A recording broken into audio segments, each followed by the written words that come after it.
Latgales rajona tiesā Daugavpilī ievesti apsūdzētie Justīnes vecāki Vladimirs un Sandra Rēnikovi. Pēc vairāk nekā pusotra gada lietas izskatīšanas nolasīts spriedums. Noteikti Vladimiram Rēnikovam sodu brīvības atņemšanu uz 20 gadiem un ar probācijas uzraudzību uz 3 gadiem. Savukārt pamātei tiesa piespriedusi 17 gadus cietumā un arī nosakot probācijas uzraudzību uz 3 gadiem. Tiesu debatēs prokuratūra prasījusi bargākus sodus. Pamātei brīvības atņemšanu uz 21 gadu, bet Justīnes tēvam mūža ieslodzījumu.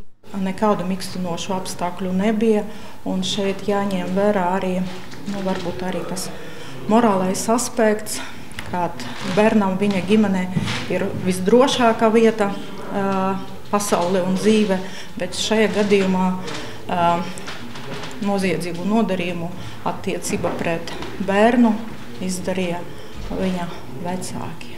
Par sodu nevar teikt maigs vai bargs. Šajā gadījumā sods ir noteikts atbilstoši krimināla likuma normām, un prokuratūra izvērtēs, vai tas ir atbilstoši.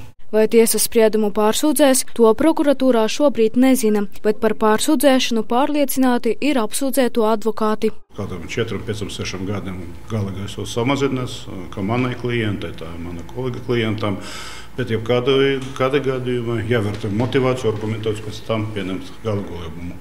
Un es domāju, ka lieta nav beidzas pagaidām. Skaidrs, ka būs pārsūdzēts par šo jautājumu, mēs vienojamies ar klientu. Viņš arī pārsūdzēs.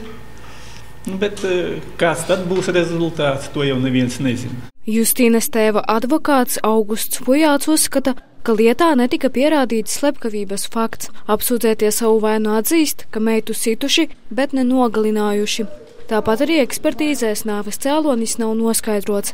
Vien meitenītei konstatēti vidēji smagi miesas bojājumi, pēc kuriem advokāta prāt nāve iestāties nevar. Augusts Pujāts norāda, ka par vidēji smagu miesas bojājumu nodarīšanu atkarībā no apstākļiem maksimāli var piešķirt līdz 5 gadiem cietumā. Es lūdzu pārkvalifikāciju uz citu pantu, jo lietā nav noskaidrots nāves cēlonis.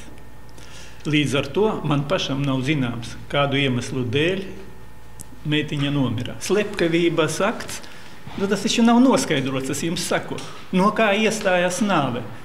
Ja būtu pateikts no sītiena, no tāda miesas bojuma, tur nav pateikts.